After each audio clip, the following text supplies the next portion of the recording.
Imaginez, vous managez une équipe de plusieurs personnes. Vous avez suivi une passionnante formation sur les techniques de vente. Vous souhaitez que ces techniques soient appliquées, car à coup sûr, elles permettront d'augmenter le nombre de contrats signés. Pour cela, vous adressez un mail à votre équipe. Et 2 mois après, vous faites le point avec vos collaborateurs. Rien n'a été mis en place, vous êtes dépité. Ce type d'anecdote est particulièrement courant en entreprise. Une seule explication, le phénomène de dilution de responsabilité. L'objectif de cette vidéo est de découvrir la diffusion de responsabilité et des astuces pour limiter ces effets pervers. Et si les thématiques management et communication aiguisent votre curiosité, abonnez-vous à la chaîne Anagramme Formation et n'oubliez pas de cliquer sur la cloche de notification pour être informé des nouvelles vidéos en ligne. La diffusion ou dilution de responsabilité, qu'est-ce que c'est ? Tout commence en 1964. Dans la nuit du 13 au 14 mars, à New York, une jeune femme, Kitty Genovese, est sauvagement violée et assassinée. Poursuivie par son agresseur pendant plus d'une demi-heure dans les rues de la ville, s'époumonnant à appeler à l'aide, elle finit par succomber à une déferlante de coups de couteau.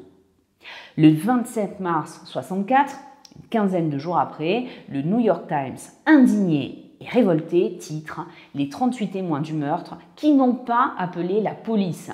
Car selon les premiers éléments de l'enquête, de nombreux témoins auraient assisté à la poursuite sans intervenir.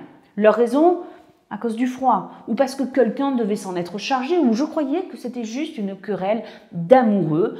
Autrement dit, aucun n'avait pris la responsabilité d'intervenir. Et c'est ça le phénomène de dilution ou de diffusion de responsabilité.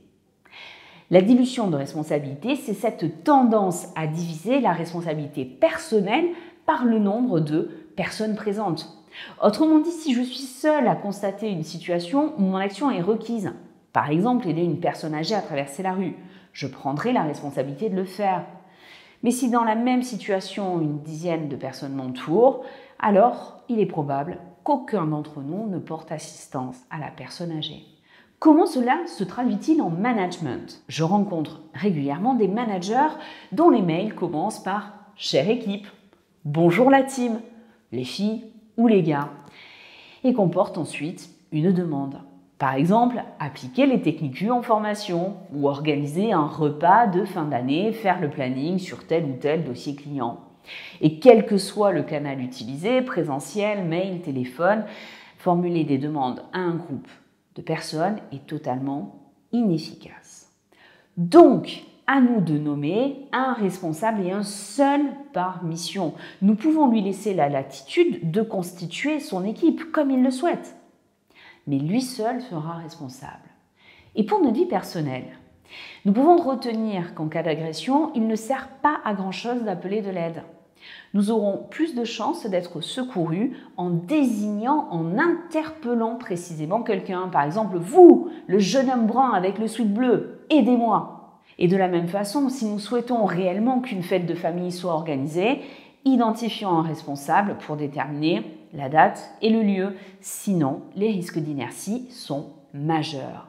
En synthèse, pour éviter la diffusion de responsabilité, nommons un responsable et un seul par mission.